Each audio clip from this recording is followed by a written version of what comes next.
Jump up and get down. Jump around now. Jump up and get down. Jump around now. Jump up and get down. Jump around now. Jump up and get down. Jump around now. Jump up and get down.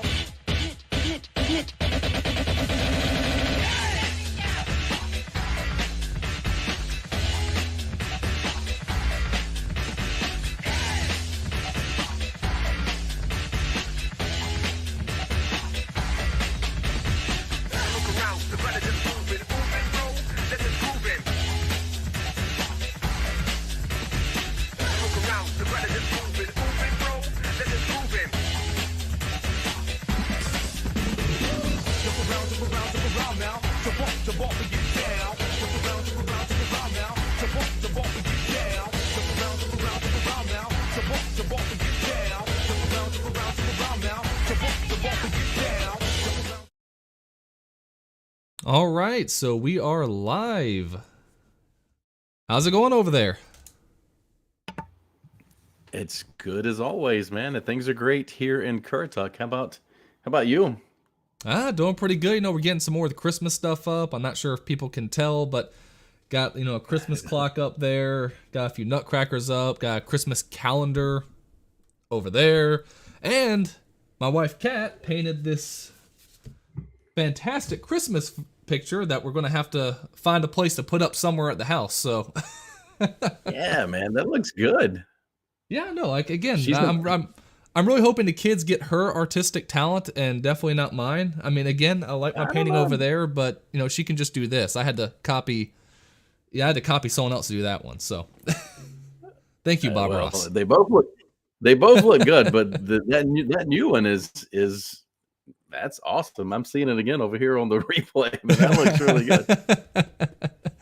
Yeah, it was funny. She went off and did like this painting thing with her mom, and it came back was like, "Do you think this one's okay to put up?" Like, "Do you think it's okay to put up?" Yes, it's okay to put up. Put it anywhere downstairs. It looks great, which is probably good. We go ahead and put it up because I'll be honest, we have not got everything put up for Christmas even remotely yet, which is really sad. Like we have like a couple of like light up Christmas trees in the yard, and that's like all we got right now because we don't have a ladder, and I need a ladder to put up the lights on the house. So, well, you should have called. I've got ladders, but we still don't have all of our stuff up either. It's been a little bit here and there. We've got lots of Christmas trees in the house, but the outside is where we've kind of missing on some things. Yeah, you know, we got our main Christmas tree, we got a small Christmas tree, and that's pretty much all we got up this year because we have to worry about, all this other stuff we normally put up. The kids are getting at it, they're pulling it down. Like, okay, we can't have all this breakable crap out here, so we have to, we can't put this, you know, really nice looking nativity scene out. We have like a little like kids toy set nativity scene up that they can reach and grab and stuff. So, well, the trees have multiplied around here, so I think we're up to like 5 or 6 now in the house. But there's no presents under any of them because the grandpuppies are here, and you know what Callie would do if we left presents under the tree. Well, I remember what they did to the tree one year, so. Well, you know, good part is, you know, right now there's a lot of stuff going on. I know last week it was kind of like, all right, there's a couple stories here and there. This time, we got more news involving the colleges. We have stuff going on with Hunter Biden. We have Alex Jones back on, well, I guess not Twitter, or X. I guess so he's not back on it, right? It's his first time being there. Yeah, just call it Twitter. And we also have, you know, I'm putting up all these nice Christmas decorations. Well, if you're living in Iowa, over at the state capitol, they're putting up satanic imagery. So that's fantastic over there. But, you know, I figure we'll go ahead and get started because last time we left off on talking about these colleges and some of the crazy stuff happening, and for anyone who, I don't know how you haven't heard about it, but Penn State, MIT, and Harvard were talking in front of Congress, and they were asked directly, does calling for genocide of the Jewish people, is that against your terms when it comes to your college? You know, these colleges that have banned people for, you know, fat phobia, you know, is calling for the genocide of Jews, does that go against their code of conduct? And their response was, not exactly. It depends on the context. And are they actually acting on it, or are they just saying it? Yes, it would. What do you say? If it results in actual action, and you know, which the next logical question was, do you mean like the actual attempt of genocide? Like, what do you mean by that? And Right. I Well, don't know. I and feel like we know you replace the word, Jew with any other marginalized group that the left really supports, and then I let's see what their thoughts I are on the wish subject. so bad they just asked them, what if some people were chanting trans genocide? What would you say then? Because we know what they would say then. Like, that would definitely not be allowed. But, the good Right. part Well, is, this even embarrassing if you just say there's two genders, they say, well, that's you want people genocide have for trans. people have been removed from Harvard for saying that. Yeah. People have been removed from Harvard for saying that, actually, for two genders, or at the very least, not respecting the pronoun choices, right? Which what does that even mean these days when people are calling themselves Z, Zer, Zed, Zo, whatever? I mean, it doesn't even matter anymore. It's not even the basic ones at this point. Now it's just made up crap. But, the good part about this is, at least in, it's getting the attention of some of the people who've sent a lot of money to these colleges. And because of that, we are seeing some accountability to a certain extent, kind of, hit or miss. But Penn State president Liz McGill, who was probably the worst job of the bunch. Yeah, not Penn State. This is Penn, Ivy League Penn. Oh, Ivy League Penn. Okay, well, now I need to get that right. Yeah, no, she's not a Nittany Lion. They have their own set of issues. Well, Liz McGill is, had basically stepped down and actually resigned. And the funniest thing about this is now the left is calling for a re-examination of free speech on university campuses. So they had no problem, of course, when Ben Shapiro was kicked off a university campus for giving just a standard speech. They had no problem kicking off Gavin McInnes when he went on to I think he actually went to Penn, actually, and they shut down his speech, saying it was going to result in violence, of course. But now when they're saying, oh, they're going to stop us from saying genocide of Jews, now it's an issue all of a sudden. Now it's actually a problem. Yeah, it's really the double standards. We've always known they were there. It's been obvious for a very, very, very long time before even the world went crazy like it has here lately.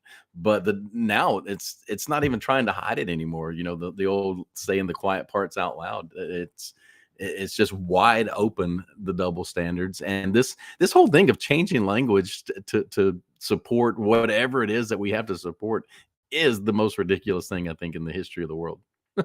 Oh yeah, no, definitely. But I mean, here's the thing: they don't have, what's the old saying? If leftists didn't have double standards, they would have no standards, right? So they don't really have any actual. We can't. Well, they've got us on this one, so let's just change the language. So now they don't got us on this one. Come on. There's a couple people I've seen on Twitter basically saying, or I guess again X, saying there should be a rule when it comes to whether or not you defend someone's free speech, and that is, if they believe in free speech, we defend their free speech. But if they don't believe in free speech, we just don't care and don't defend their right to free speech, right? And I kind of feel like that at this point, where it's like, these are the same people who constantly stop people's ability to speak freely. So why should we care if they get silenced, right? We should only be really caring about people who actually share our actual values. Well, see, that's the whole thing about free speech. Free speech is designed to protect those who don't share our values and our speech. But you have to at least share the value of free speech. That's the problem. I know. Or they'll use our own rules against us to a point where they will use the system to destroy the system, is my thing. It's a tricky thing, but I'm still going to fall on the side of a free speech absolutist, which doesn't, again, like we said last week, mean that we support violence, threats, any of those kind of things. But which is what was happening with these protests. Well, and the whole thing is the violence. We can't have a right winger come on campus and share an opinion that these people may not like because there'll be violence. Well, it's your people that's causing the violence. Yes. How about just control the violence and let's protect free speech? Well, yeah, and that's always been the case, right? It's never the right wing. You don't show me any of the people on the mainstream right whatsoever who have actually gone up to these college campuses and chanted anything remotely similar to what these leftists are chanting about the Jews, right? There's not a single person on the right you can point to who's done a speech on college campuses where they've called for the actual genocide of people. Now, they'll claim, of course, that saying you don't want to respect someone's pronouns is calling for that, which is absolutely ridiculous. But they are actively just literally chanting, Antifada and from the river to the sea, Palestine will be free. Of course, they don't mean free as in a free country because they don't have freedom in those countries in the first place. They mean free of the Jews is what they really mean by that. And that's what Hamas even says the saying means. And they'll go around chanting this all day and night. And that isn't considered at all violence. But if I sit there and say a man is a man and a woman is a woman, oh, you're trying to genocide trans people by just having that very basic concept of reality. But the scariest part of all of it is a large chunk of one of the major two political parties we have agrees with this sentiment that now all of a sudden it's not just that we're going to protect the right to say these things; they actually believe these things. I mean, that's really frightening. And is Biden going to stand up to his own party and keep focused on protecting Israel and the only democracy really in the Middle East that we can depend and trust as an ally? And I mean, that's a whole conversation there about, how we should be looking at Israel in the first place. I mean, my position has always been more, I guess, libertarian on the whole idea of, I don't actually like the fact we send them any money, but the reason is not because I'm against Israel waging war. It's that actually I think if we didn't support them in a way where we gave them like the Iron Dome, they would have been forced to conquer almost all the Middle East by this point already, and it would have already been done with, 20 years ago. They wouldn't be dealing with this crap right now. As far as I'm concerned, the United States holds the leash of Israel, and what we need to do is just go, all right, fine, we're done with this. Here, you're off the leash. Do your thing. We don't care. Just, leave us out of it. And that's kind of my whole thing about it. But here's the funny thing about the right versus the left is that you have people on the right who are all completely for supporting Israel, sending them tons of money, tons of weapons, do whatever it takes. There's people on the right who, of course, would be more than willing to send troops over there to help with their efforts. There's people like me who wants to be completely just not involved with it whatsoever. And we can all discuss this amongst ourselves, kind of in the right-wing sphere. But the left, there is no discussion with them, right? There is no discussion whatsoever anymore. Well, we're discussing. I'm closer to the conservative. I hate to be closer to the neocons, but I'm a little closer to the neocons when it comes to support of Israel. So you and I don't agree. We don't agree on who our Republican candidate should be, but yet we sit here and are able to talk about these things. But you're right, that does not go on the other side. Now, I will admit, if you said you supported Nikki Haley, I'd have a hard time talking with you about it. But I got to keep hitting Nikki Haley every episode. You do. I think you're a misogynist, but that's another whole story. I've got no real qualms with her. She's not my choice, but I don't feel so passionately against her like you do. Listen, I enjoy watching. I enjoy watching the hair stand up on the back of your neck when you get all upset about it. The hair stamp on the back of my neck. What hair are you talking about?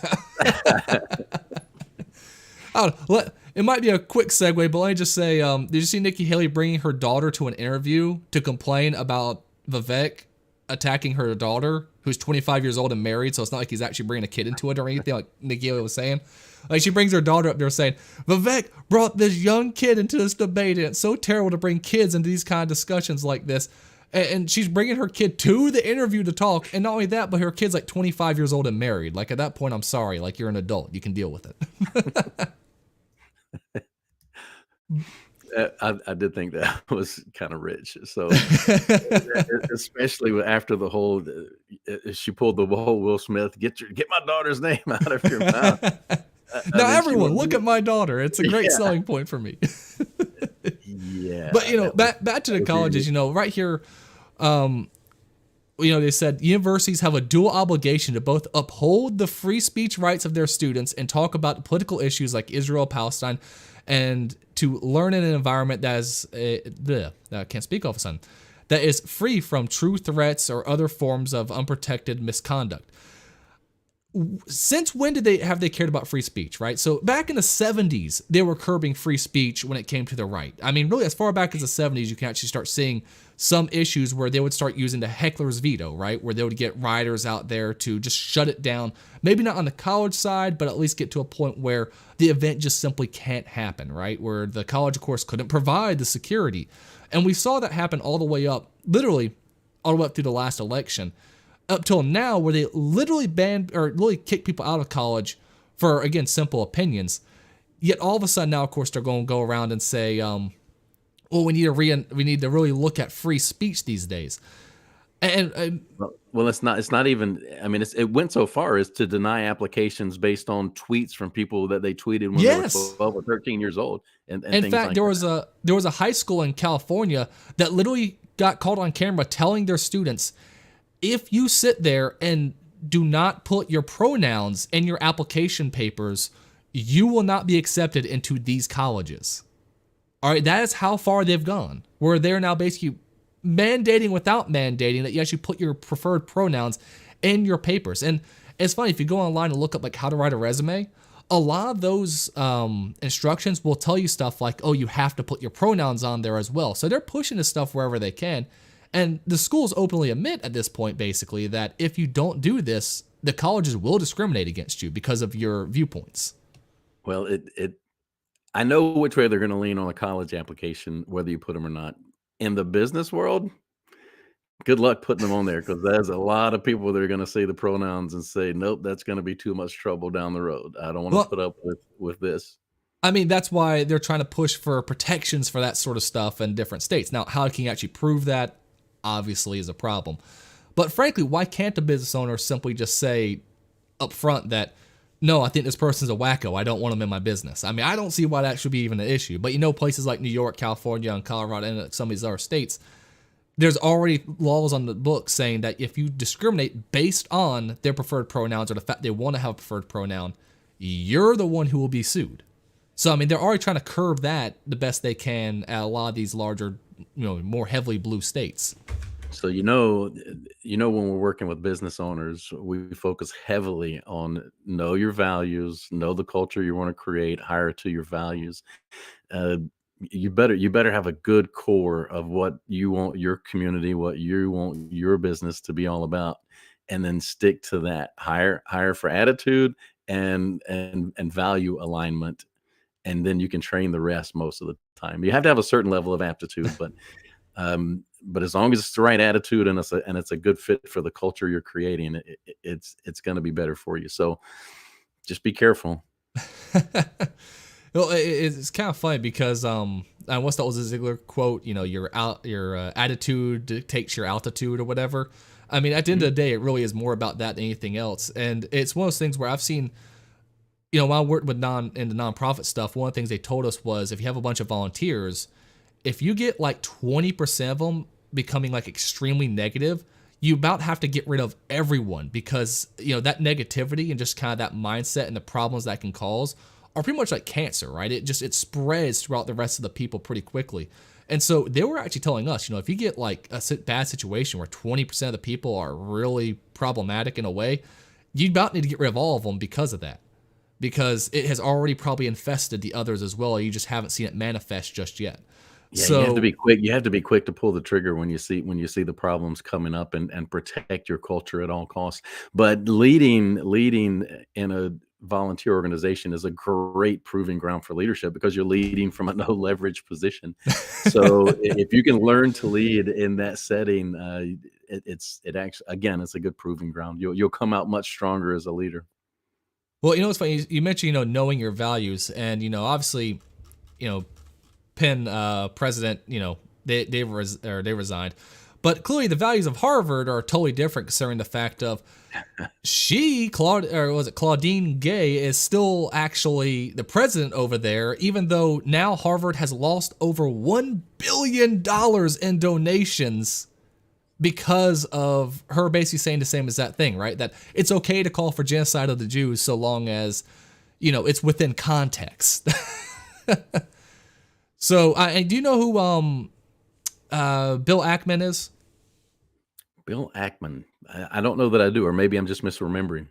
So he's a multi-billionaire who apparently is like really big on Wall Street, and this is kind of me just Googling it pretty quickly. I've heard his name tossed around before, but he has basically decided that he's not going to hire anyone coming out of Harvard, MIT, until the presidents have resigned. That is what, his rule is. And so they're already seeing pushback. Him, as well as a few other, people who normally have some Jewish connections, obviously, because they're the ones who are going to be primarily offended by this, have said they're not going to hire anyone coming out of these colleges until the presidents are held accountable.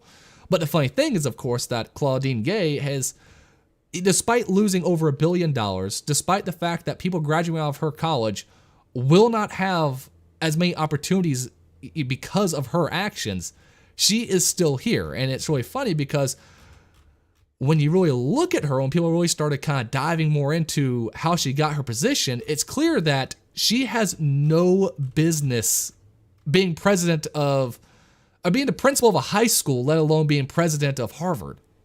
Now, wait a minute. We can have a plagiarist as the president of the United States, but not a plagiarist as the president of Harvard? Is that what you're telling me? I know, right? I mean, you know, at least if one thing, Democrats are consistent, right? You know, plagiarism, you know, okay, if it's okay for the president, it's okay for her, right? But it's funny because I'm old enough. I'm old enough to remember the current president of the United States dropping out of the election of 1988. This happened in 1987. After 11 or 14 days, let's just call it 2 weeks of really pressure with the legacy media actually doing journalism and reporting the facts of Biden's lies and his plagiarism, he was forced to drop out of the presidential race. And yet here he is. So why don't we just redefine, because this is another word we're going to redefine. Apparently they're going to redefine how many lines you can copy and it not be called plagiarism to protect, I guess, Democrats, because that's the ones who are getting away with it. Well, you know, it's going to be one of those things where, you know, for a while there when I was in school, they said you can't use like stuff like Wikipedia as a source or anything like that. But then, you know, people started using... You don't use Wikipedia, so that makes sense. And frankly, you shouldn't use that as a source. But eventually you start kind of not caring as much about that because people were using even dumber sources than that, right? They were going to like just random YouTube videos and citing those instead. And so they kind of like didn't care if you used Wikipedia. And so I wonder, now that we have stuff like AI cropping up where people are writing whole, you know, paragraphs and by just, you know, having AI do it for them, if they're just going to say... write a book. It won't write just a paragraph. It'll write a book. It's pretty crazy what it can do. But yeah. I really wonder if it's going to be one of those things where it's like, oh, okay, you plagiarize a little bit, but at least you didn't use AI. So, you know, we just kind of knock it down a little bit because we have a new way of cheating that's even, you know, easier. Yeah, I don't know. There's going to have to be, this is way off topic, I guess, but there's going to have to be some combination of artificial and human intelligence coming together, because you're not getting that cat's out of the bag. I mean, it's so easy right now to get the work done by, let's just say, Chat GPT. Then you run it through your plagiarism checker on Grammarly, and you get all the grammar the way you want it. Then you run it through WordTune to tune up and take away some of the things that you need to change. And in the end, you've got a product that is quote unquote yours. So let's go into this. Actually, how do you put that cat back in the bag?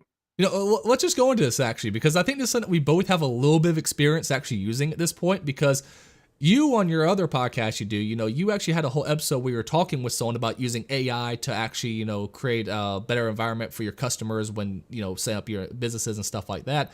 And for that, I believe you said you used an AI to help come up with some of the questions you were asking them, and AI was doing actually a really good job at it. Yep. Yeah, so we can feed in videos and content from our guests that come on the podcast, and based on what we feed in, the AI says, okay, here's a bio, here's some things you can send out to promote. Here's your tweets, here's your Instagram, your LinkedIn post. Here's a list of 20 questions to talk about when they're on the show. And then once you record the show, you run that through it, and it creates automatically a letter to the guest. Hey, thanks, James, so much for coming on. Your quote was really awesome. Our audience really got a lot out of it. Here's some things that you can use for your social media. And all of this is happening with very little human interaction from us. And so once you start using it and you start to see the benefits, man, it's hard to go back. Well, it's kind of funny because even coaching calls, James. I've got AI note takers in the coaching calls that help me. They help me make sure that I'm following the good coaching rules and regulations and not talking too much, and that we're staying on the right topics. And then it breaks down what we talked about. It breaks down the action items and the questions and the dates and all the different things. So when I'm done, used to, there was a good hour of just reviewing notes and kind of going through and trying to put back what I wanted to cover between or on the next appointment. Now, a lot of that stuff that with very little editing, it's right in there based just AI doing it 90% of it. I didn't realize you were doing so much with AI. I'll be honest. Yeah, I knew you were doing some. I didn't know you were doing all that. Well, then you help us cut up. Opus, that's an AI. It just cuts up the videos and creates shorts on the fly and all those sorts of things. And so, like, I had to do a PowerPoint on the fly the other day, and I used ChatGPT to get me the outline that we needed to talk about. I used another program to feed into that what I needed to feed into. Used another slides.ai to create a Google Slides presentation, and it created the background. It did the whole thing. I just had to go in there and tweak the layout just a tiny bit because I was under pressure. It was like, hey, can you do this? And I hardly ever say no. You know that. So I was like, well, I'll figure it out. I mean, and it's funny because if anyone's seeing this, it's like as a short or as a TikTok or anything like that, it's probably actually done by an AI called Opus, which actually takes the segments. And the good part about it is, even the ones that I cut up myself, I still use the AI to help pick out those moments that I can then go in and cut up. Because for the most part, it does a decent job, but it doesn't have timing down 100%. So I kind of go in there and fix some of the problems with it. But it still does a great job at finding moments. Instead of me having to sit there and scan through a hour, 2 hour, 3 hour long video, it will just pick out like 30 moments of that video and say, here are what we think are the best. And I have to say, for the most part, besides maybe a few exceptions, it does a decent job. I can pull about maybe 10 shorts out of it and post them with ease, which makes it just a lot easier. Because I mean, before it would take almost an hour to get everything set up and get captioning on the, get captioning set up and all that stuff. But now, I mean, in an hour, I can get like 10 of them. So yeah. Well, and on the ones you use for meetings, if you're like, I don't know if AI is going to pick the moments of gold that I want to pull out of this or not. A lot of them now have it where you can tag the part of the video that, okay, this is one I want. And so you just click it as a key moment and it automatically pulls out the video and the audio from that moment. So here's the thing then. Are you scared of AI? Well, man, I'm stuttering here. The correct answer is a little bit. Yeah, it does scare me a little bit. Because even with the advent of smartphones, I feel like we're all getting dumber. We don't have to think about things anymore. Even the old thing of, you had the bar with sports trivia, having arguments and things, but oh yeah, at least you were trying to be forced to practice recall and to bring these things back. And now it's just, here's the answer. So even just things as simple as that, I already thought we were getting dumber. And now, man, the key is figuring out a way to not degrade human intelligence and combine it with artificial intelligence to become really a superpower. So you're on the whole Elon Musk's train of thought then. yeah, I am. The danger is that just using AI is so daggone easy. Yeah. And most people are going to take the easy way out. I'll say the bigger danger, 'cause I know a lot of people are talking about the dangers of it destroying creativity, right? Of course, it can create pictures that are just absolutely amazing. On my gaming channel, I've literally had some AIs tweak some of the thumbnails and stuff like that for me before and try a couple of different things like that. It's amazing what it can do. Of course, it can write scripts, and there's even some AIs now that can actually edit videos for you as well, like do like full cuts and everything. They're still rudimentary, but they're definitely getting better and better, obviously, as time goes on. I remember it was only like a few months ago AIs couldn't do hands, and now they're having no problem doing even more complex stuff than that. But I really am not so scared about it ruining creativity, because the way I look at it is AIs can only replicate what's already been done. So if you're actually creative and you're actually doing new things, then I don't think it's going to ever really replace you. I think it will destroy probably the middle talented people. People are kind of just your average talent that are currently making up a large portion of roles, and of course Hollywood and everything like that.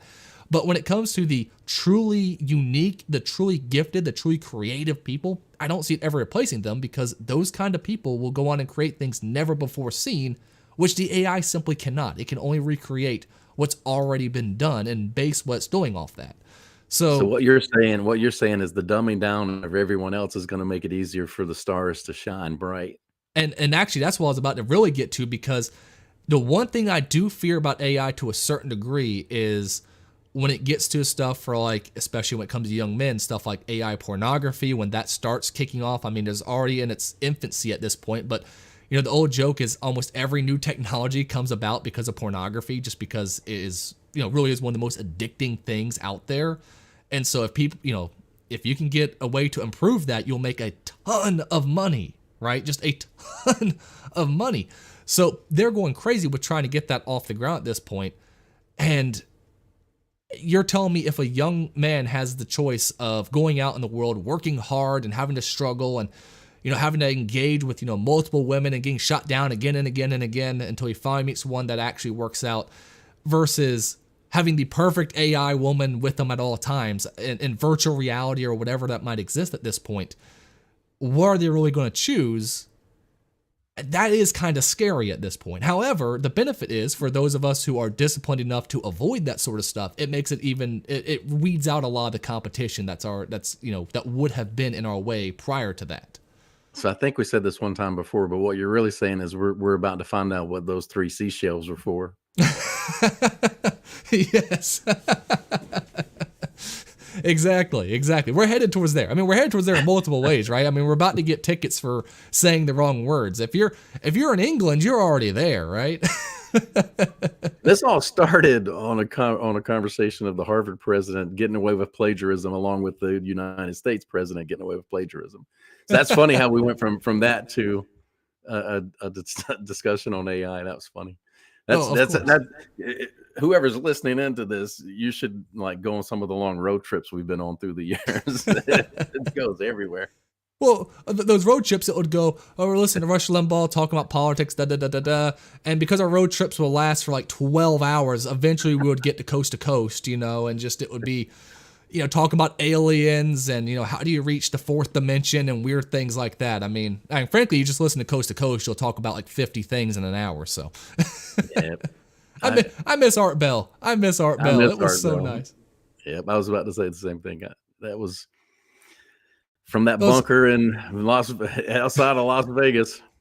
The funny thing is, I remember when I got a speaker set in high school, and while other people might have been out partying in the middle of the night or any of that stuff, I was at home playing video games with the little radio thing that it came with it, listening to Coast. So I'm over there playing Halo 3 while hearing Art Bell talk about how aliens are possibly touched down in this part of the country or some crazy thing like that. But I mean, again, that's kind of the what is it? The podcast is the new radio, right? Yeah. And thank goodness, because I can't stay up that late anymore. So now I can get the weird shows any time of day I want. Well, with that said, I guess we can get back to more normal news. And right here, this just came out today. Hunter Biden actually has refused to attend the deposition, claiming that the House committee that subpoenaed him is illegitimate. Which, of course, I remember when calling government bodies illegitimate was, basically about to put you in jail over that. So, it's kind of funny that he can just say it. It's obviously violence. It's violence. Oh, yeah.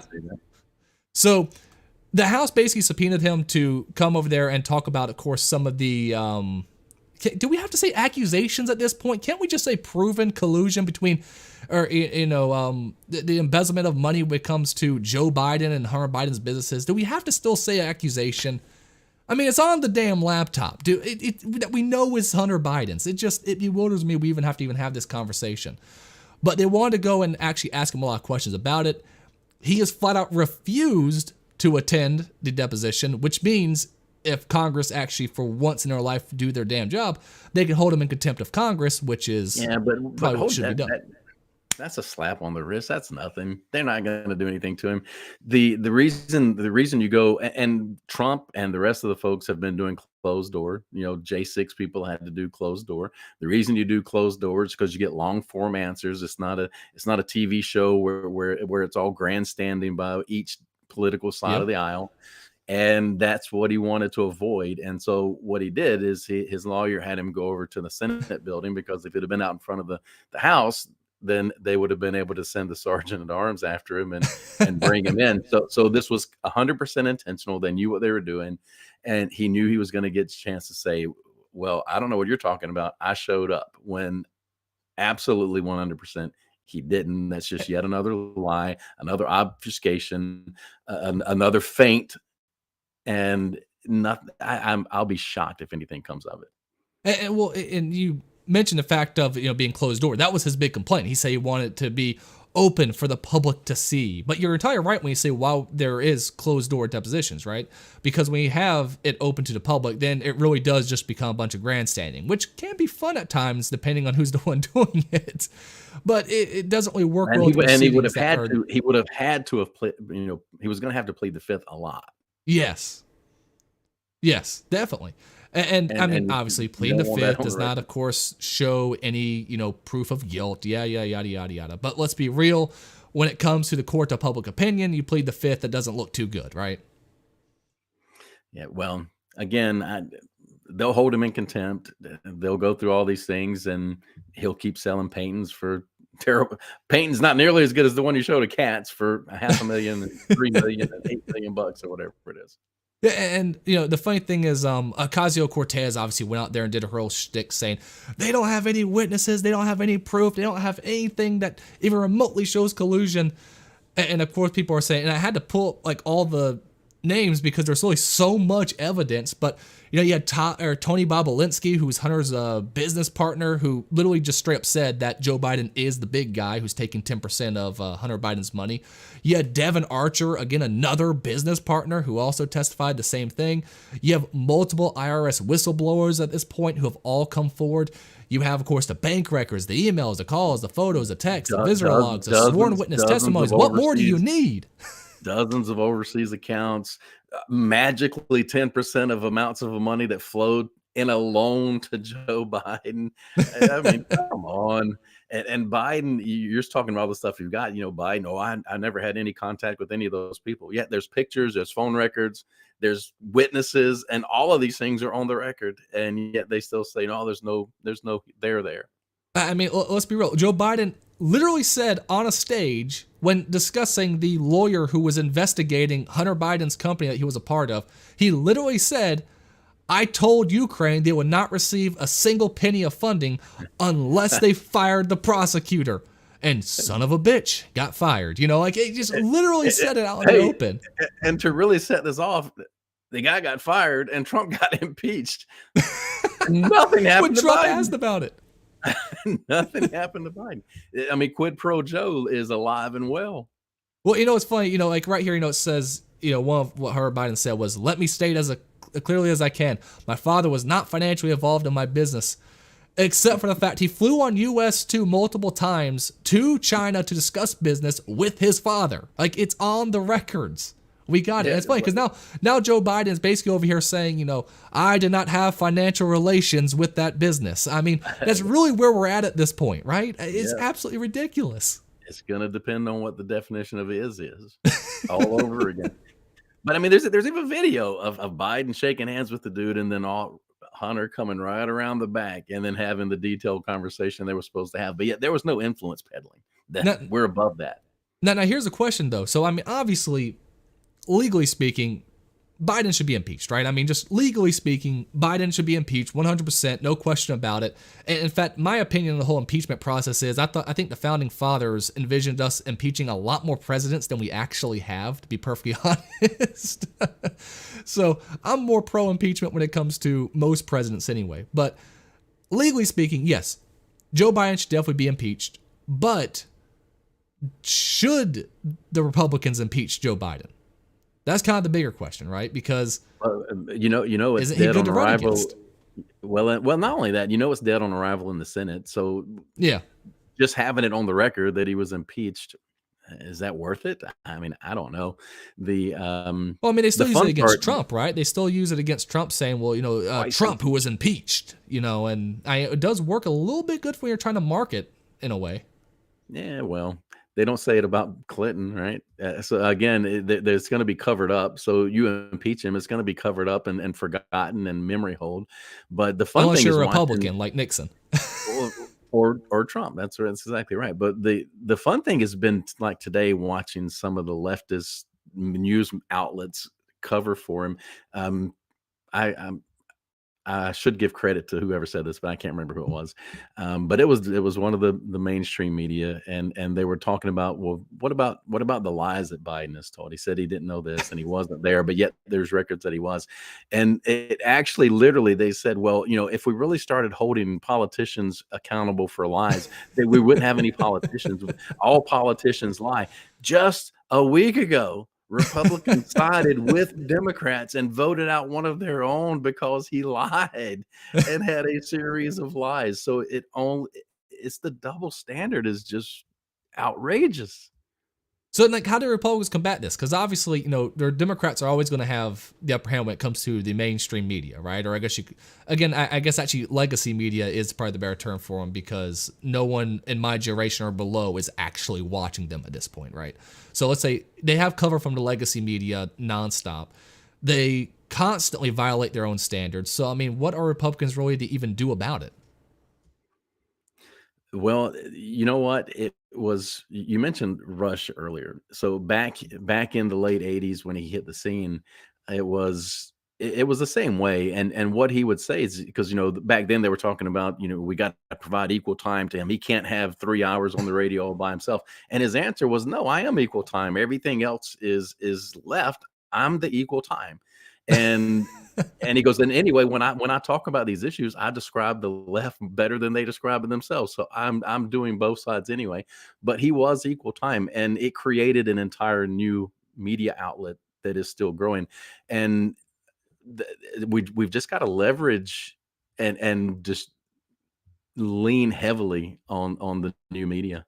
Well, it's funny to say, he described them better than they described themselves. That is a common occurrence, right? Like, the right actually does understand leftist talking points all the time, right? And I always found it funny when I had a friend who was on the left who was trying to, have a discussion with me, and they would get stuck on a talking point, and I would like walk them through basically, no, here's the counterpoint to what I just said, and here's what you should be telling me, because this would be hard for me to answer. Well, see, that's what used to be great about debate and debate teams is you were forced to defend positions that you didn't agree with, and you learned how to dig into all sides of an issue. Now debate teams they don't even.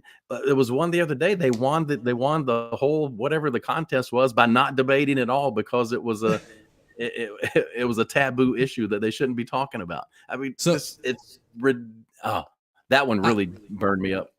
that is absolutely insane. No, I know, and it's funny I because keep using words like I'm astonished and speechless and all these things, but it's just something ridiculous and more ridiculous every day. well, it's one of the things where I don't have it easily able to get to at the moment, but down on my bottom shelf, I have a whole series of books that are like, well, I consider like the evil books, right? So I have what the left calls the Bible of critical race theory, called critical race theory. And I've gone through that, and I've read through their own talking points. Now, what was amazing about that book was, I swear to God, it is just basically Mein Kampf, but replace Jew with white person, and it pretty much lines up with that. Which there actually was an organization that took quotes from Mein Kampf and then changed up Jew with white and male and cis and all that stuff, and they got multiple awards from Harvard as well as like a couple other universities, which was hysterical to me. I think they call it like the Circle Square hoax, which is, you should look it up, really awesome. But like, I have that. I have the Communist Manifestos down there as well. I do have, Mein Kampf. I have it. I've read through it. Terrible, evil book. But listen, it's important that we actually understand what led to these atrocities. It's important that we understand what the people we disagree with are thinking in order so we can combat it. Jordan Peterson, he does this interesting thing whenever he gets a question about like one of these topics like this. Even when it's someone who agrees with them, he'll do this. He'll be asked something like, well, how would you like address this? Because I'm dealing with these kind of people in my class. And Jordan Peterson would always say, well, first off, they might have one good point here, and here. But the issue with that point is, and then he would go on to describe it. And I found that almost kind of fascinating with the way he would always word that. It would always be, here is where this person I disagree with, here are the points that actually have some, validity to it, but they just don't work out because of X, Y, and Z. And it's funny, the right will do this all the time. They'll be able to point out, the actual concerns people might have, and then just say, but the reason why those views don't work is because of this. While the left just straight up just says, you're a Nazi, you're evil, you're a bigot, you just hate these people. If you try to say, hey, we should maybe cut some of the welfare programs because it will actually help these communities, not hurt them, they'll say, no, you don't actually even believe you're helping them. You are intentionally trying to hurt them. They don't give you any benefit of the doubt whatsoever. No, that's, I've got no argument against that. And so I guess I'm supposed to now look for how would I argue against that? But there's no rebuttal, because you're absolutely right. And that's the way they've been framing arguments again forever. You can use maybe it's baseline budgeting we'll talk about. So on the right, we would say, okay, instead of this department increasing by 8%, we should only increase it by 6%. And immediately the press would run out and call it draconian cuts. Republicans want to do this draconian measure, and then obviously it's going to be minorities, women, and children hurt the worst, right? That's how every headline goes. And so it doesn't matter what you try. That press is gonna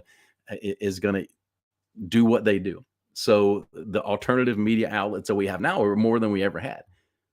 I mean, which is great. There's far more people when you see, and the fact that they call Joe Rogan far right is crazy. Joe Rogan is not far right. He's not conservative at all. He's a leftist. But look at the reach that he's got, and then you look at the things that Daily Wire is doing and the reach that they've got, and you look at the Blaze and the reach they've got, and so I think the problem we have on the right side of this is we won't stop fighting each other long enough to come together and fight the left. And this election is a big part of it, and you can see it on clear display. When it comes down, they will circle the wagons on the left every time. They're going to defend their side. They're going to fight for their side. If our side had fighters like they've got, they'll do whatever it takes to win, because winning is all that matters. Well, I mean, it's because they're collectivists. I think we should get along. I'll say they're collectivists. We're individualists. All right. So, like, if we have disagreements, we're more open to talking about those, which can unfortunately create a slight divide in our party. While they don't have disagreements, because anyone who has a disagreement, they immediately chastise to a point where they eventually will agree with whatever they're told to agree with, right? Yeah, we better get to a point that we hash it out and agree to disagree and move forward. And move forward as one.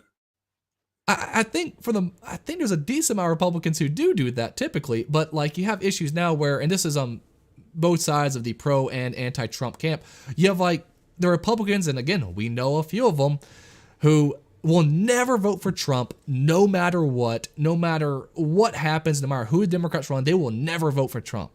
On the other side of the aisle, though, you got people who are so pro-Trump, they will never vote for anyone other than Trump.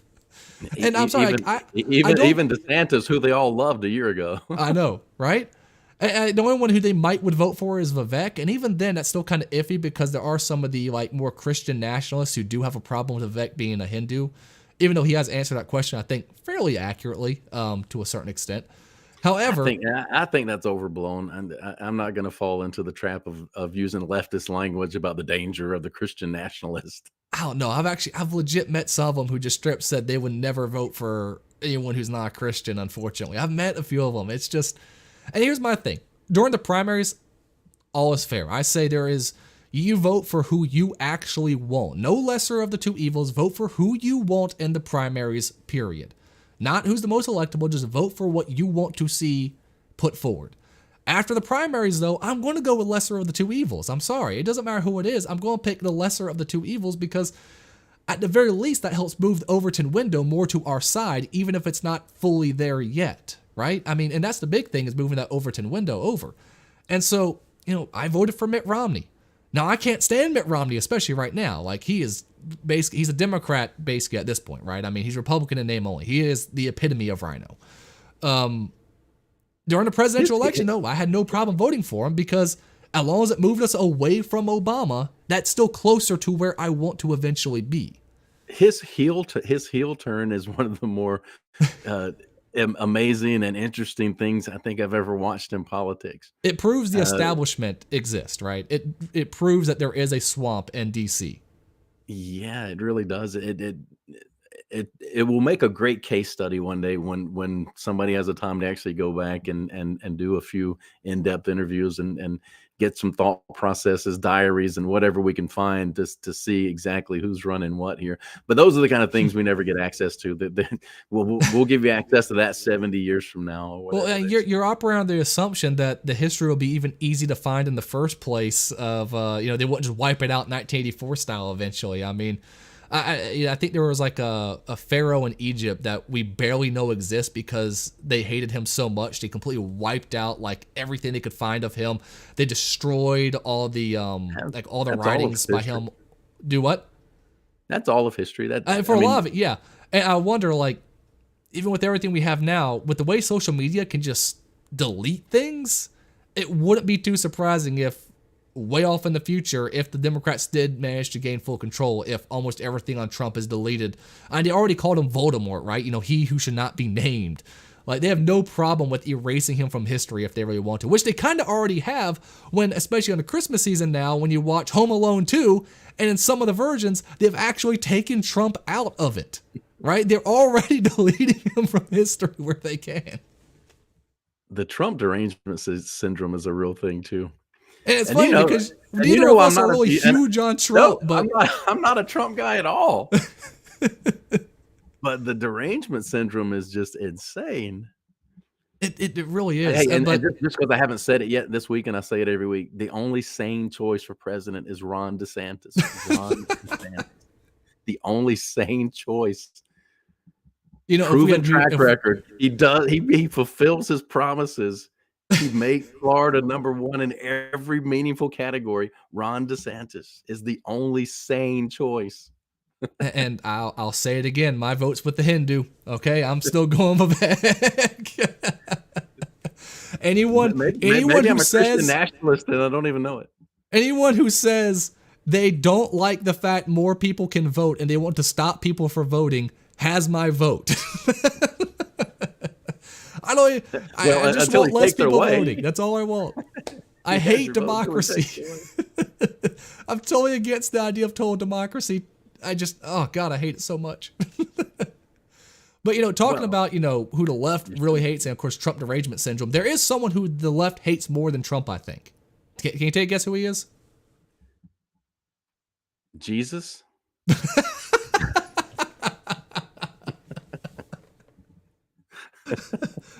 I did not expect that answer. Hey, I speak truth, baby. You're not wrong, but I was going to say Alex Jones. No, he's not Jesus, but they do hate him. I don't know if they hate him more than Trump, though. I think they do because they don't see him. I don't know that they see him as big of a threat, but they do hate him. They literally fined him in court for more than France's GDP. Well, at least that's how much they were trying to get him for. But Alex Jones, back on X. Is France's GDP listed somewhere in there, or did you just make that up? No. What the families were asking was literally higher than France's GDP. They didn't get that. They didn't actually fully settle for that. They did sell for less. They're still ridiculously high. But what they were asking for was higher than France's GDP.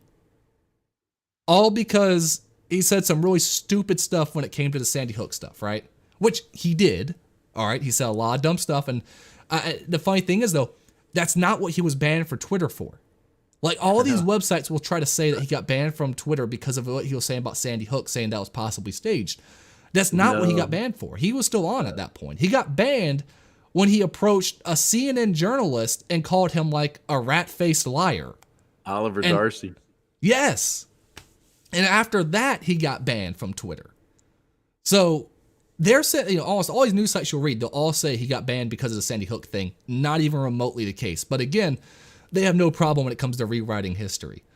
But, the funny thing is, at first, Elon said he wasn't going to let Alex Jones back on X because Elon is very pro having tons of kids and all this stuff. And the idea that Alex Jones would suggest that the Sandy Hook massacre might have been a bit iffy, Elon did not take kindly to it. However, recently, because of course, now that the advertisers have basically already pulled from X because of some other false journalism that was going around where they lied about like McDonald's appearing next to white supremacist posts and stuff like that. Stuff that didn't actually happen. And now there's a lawsuit going on about that. But because the advertisers have pulled out, Elon has basically said, well, now we need users, right? We need paying users over advertisers. So he went ahead and put up for a vote on whether Alex Jones should be allowed back on the platform. So, he said, reinstate Alex Jones on this platform, Vox Populi, Vox Deo, which you might be able to know better than I. Doesn't that mean, like, voice of the people is the voice of God or something like that? That's right. That's pretty good. Yeah. Okay. I wasn't sure if I still remembered it correctly or not. I mean, I'm on a computer. I guess I could Google, but still, I'm not going to worry about it at the moment. But, 70% yes, which, to be honest, I thought it would actually be more. But either way, the poll said yes. I agree. I was shocked that it was 30% said no. To me, that shows, though, the leftists have not left Twitter, right? Or left X, right? Like, for the most part, they're still here. Which is funny because I still see them post all the time, right? They're still like that Brooklyn dad dude who gets paid by the DNC and he posts all the time. Of course, all of the legacy medias, they're all on X still. They never post to, what was the Facebook one called? Threads or something like that? Threads, yeah. Even Mark Zuckerberg apparently has stopped posting on there. Yeah. So what they were doing is, you said they were manipulating to make it look like that the ads were going up against white supremacists and things like that. They were using technology to force it to happen. And so they found out, I saw today that Rumble is getting in on this lawsuit because they caught them doing the same thing on Rumble and using the same type of tactics. But my vote is in there. I voted. I never could find the poll for some reason, so I never actually got to vote on it. Maybe it would be 70.2. I don't know. But no, my vote is in there, and so I'm, again, me, I'm free speech absolutist here. I'd let them on, let them speak, and when people say really dumb things, then we're able to know who says dumb things. We're able to learn their argument and learn to fight against it. And if they say illegal things, then illegal things will be taken care of. Now, my question is, because I'm not a big believer that there should be hate speech laws. So what is he going to say on X that we would consider illegal? I mean, as far as I'm concerned, when it comes to X, the only thing that shouldn't be allowed is actual criminal calls for like violence or anything like that. Or to be honest, I'm also against pornography being on X as well. Like I do think, it's a platform that says it's age 13 and up. You shouldn't be allowed to have pornography on it. So pornography, as well as, if he does any direct calls for violence, I guess that would be the only two things I could really think of. Yeah, and let's just pray to God Alex Jones never posts pornography. But the problem is he's done some crazy things in his day. So yeah, I think that's not the only fans you're looking for. I have a short I posted on a channel, and it was like one of his videos that he has on his website for his show he does, and for some reason he had a bunch of llamas in his stage. I don't even know really why, but it's just him going on like, they're trying to do all this to us, but now that I have llamas, and just a ton of llamas keep walking in front of the screen, and he just starts standing up and feeding them. Like, he does crazy things. I absolutely love it. There's that there's that one channel that they AI'd kind of like a folk song type thing with all of his quotes, and it's hysterical. Like, I absolutely love the Alex Jones stuff for the most part. Plus, let's be real, Alex Jones is accurate on a lot of his predictions. Well, yeah, he has been right a lot. I mean, it's hard to figure out what's a conspiracy that hasn't been at least proven partially true at this point. They insulted him when he said the government was spying on us, and then we found out about the NSA, and just everyone went, oh, well, whatever, and didn't care. He said earlier on that the IRS was going to start targeting Republicans here soon, and what do you know, under Obama, they start targeting Republicans. He predicted the Ukraine war, which a bunch of people were like, oh, how did he predict that? He must have inside knowledge, and he just kind of said, it was pretty obvious, I think, to almost anyone looking at it, that once Biden got into office, Russia would invade Ukraine. They invaded under Obama. Why wouldn't they invade under Biden? So, And actually, I think one of the creepier ones is he did pretty much predict also 9/11. Like it was back in like the late 90s. He said that he won't be surprised if terrorists like took a plane or something like that and used them to attack Americans. So he's had a lot of crazy predictions come true. So I went a long time and I wouldn't block things on Twitter except some of the ads that would come up. I'm not Yeah. gonna deal with ActBlue or whatever that their ads are. So some things like that. But lately, the good thing about this, whoever's on the platform, it shouldn't matter. If it's not what you want to hear, then block it and don't let that be part of your day. But I have actually I've blocked some on the left, and I've blocked a few Trump absolutists who are just really annoying the crap out of me. uh, but my normal belief is I want to see what the other side is saying, so I don't block everybody from the other side. But there's some that just over the top, and um, if it's even though I agree with it, you can use language you want to use on there. If it's language I don't like, I'll block that. But I went a long time I wouldn't block anything just out of principle. But I don't want it cluttering my feed. I get the whole not cluttering the feed thing. I definitely understand that. What I find funny is, of course, that obviously all the leftists really have to do if Alex Jones is on any platform is just mute him, right? Is just block him, and then they don't ever see him. Like, it's clearly that the reason why they won't off platforms is because they're actually scared of what he has to say, which I always find kind of funny because he is kind of like a caricature in a way. I mean, well, not in a way. He just is a caricature, right? So I always find it funny how scared they are of Alex Jones, of all people. But it shows they actually really are afraid of him, because if they actually were just concerned about seeing his post and not liking it, well, then they could just mute it, they could just block it, they could do whatever. But what's really funny to me is, obviously this article right here is by NPR, right? Of course, even though it's very minimally funded by government, technically it is still government funding. And I know they like to say, oh, it's like only 1% government funding. I did a video, I think last year, that broke down how actually they use some other type of like licensing fees for some other networks. They actually are able to take some of that from it, and technically that doesn't count as government funding, but it's against the law for those companies basically not to give it to the government. So it's like a weird kind of way they can funnel some more money in there. Either way, NPR, who's supposed to be obviously the truly non-biased news, which we know it's BS, it really showed itself here. We're at the bottom. Muslims, immigrants, and the LGBTQ plus IAP whatever community are all common targets for Jones. And I find that hysterical because Jones is constantly doing like videos with I forget his name. He's a trans woman, actually Blair White. And I'll be honest, sometimes I call Blair White actually a girl because he does kind of look like one. Be honest, in a dark bar, he could fool me, okay? But he's constantly doing videos with Blair White.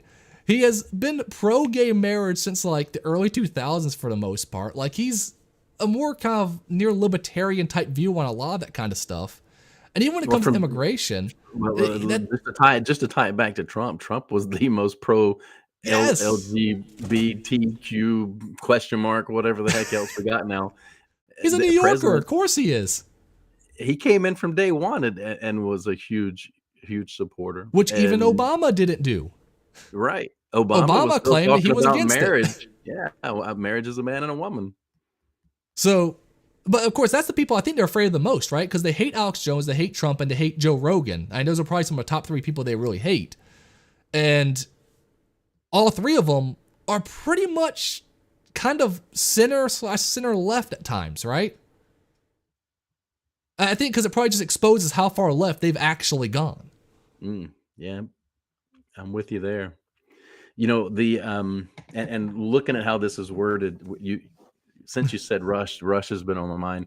But back either 89, 90, sometime in that range, he was doing these Rush to Excellence tours where he'd go to different cities and he would do a stage show. And it was like a phenomenal hour and a half, whatever it was, of a show that he would do.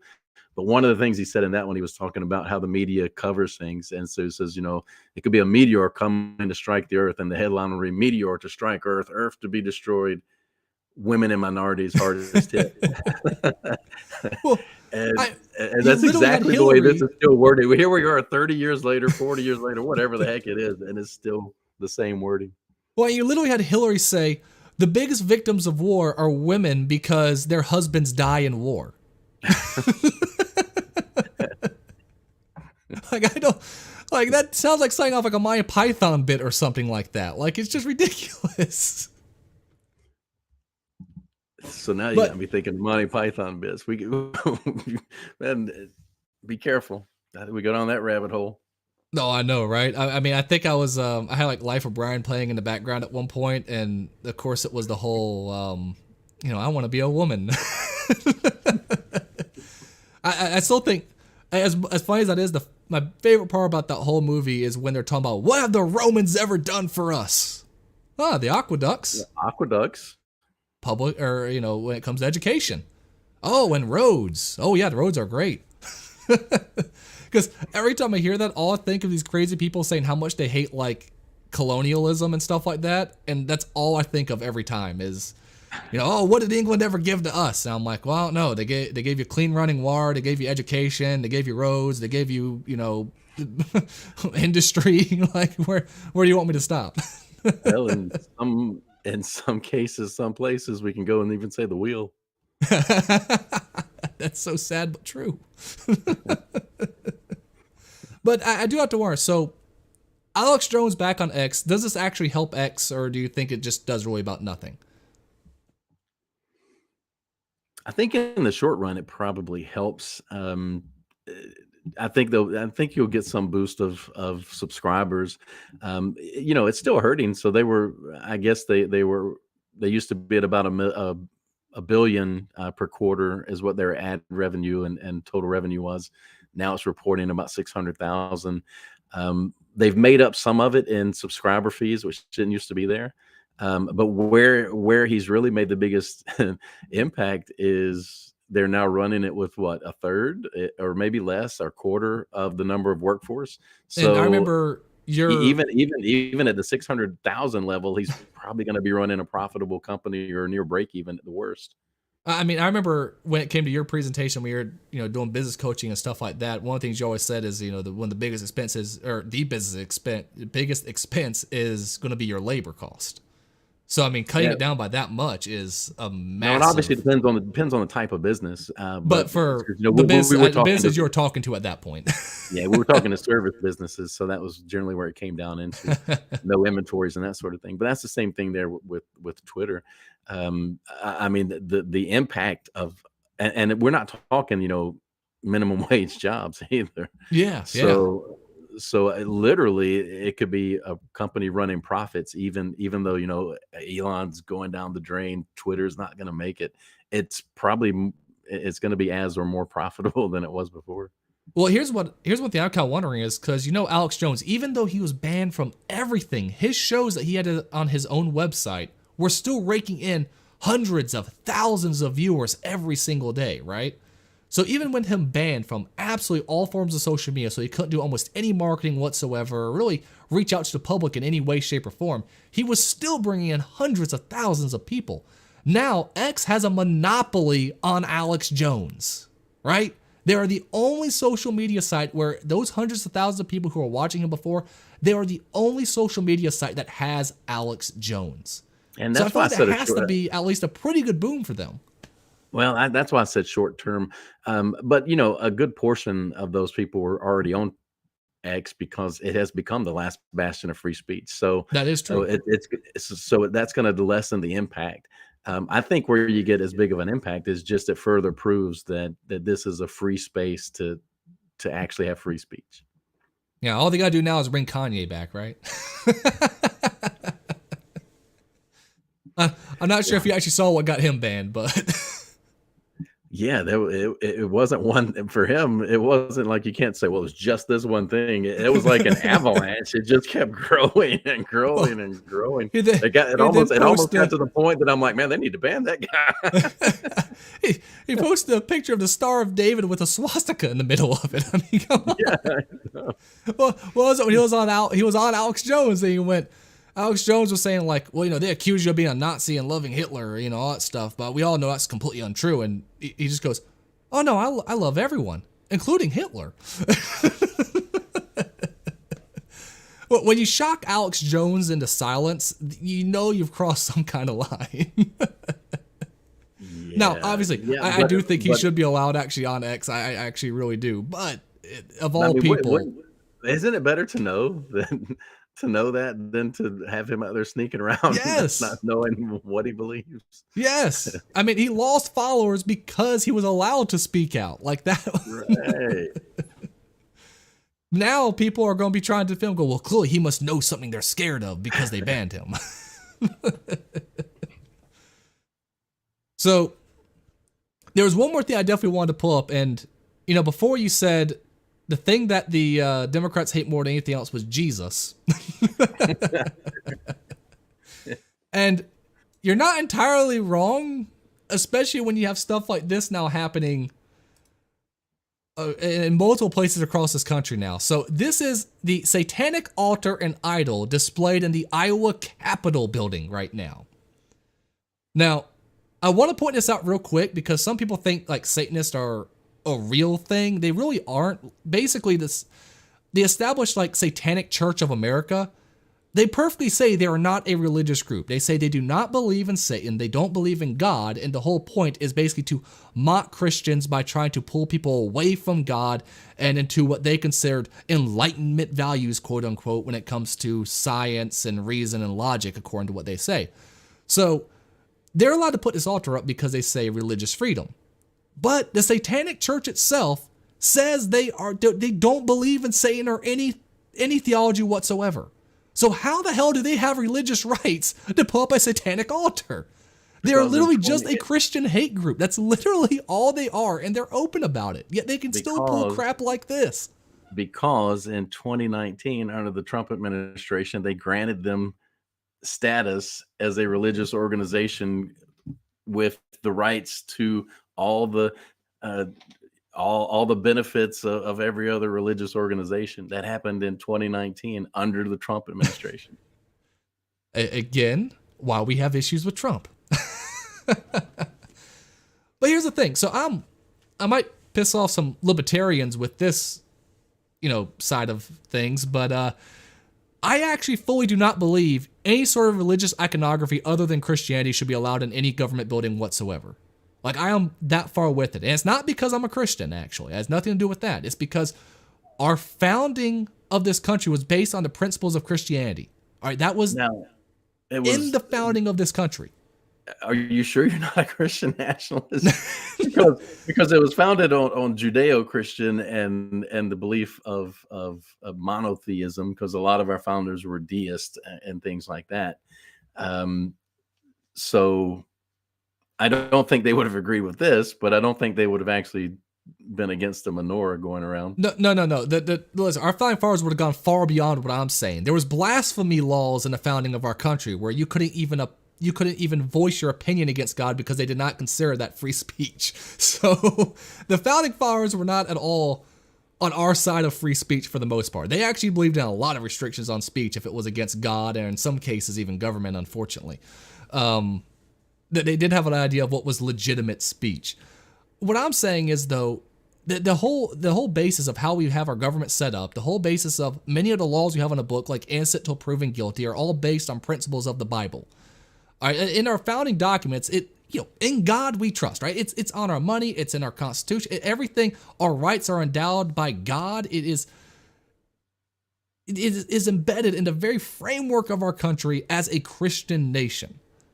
Now, I'm not saying you go up and pull up signs saying convert to Christianity now in courthouses, but when the founding fathers looked at things like the 10 Commandments as the inspiration for many of the things they enacted, as well as other verses of the Bible, I see no issue with then putting those up in our government as a symbol of what our country is founded under.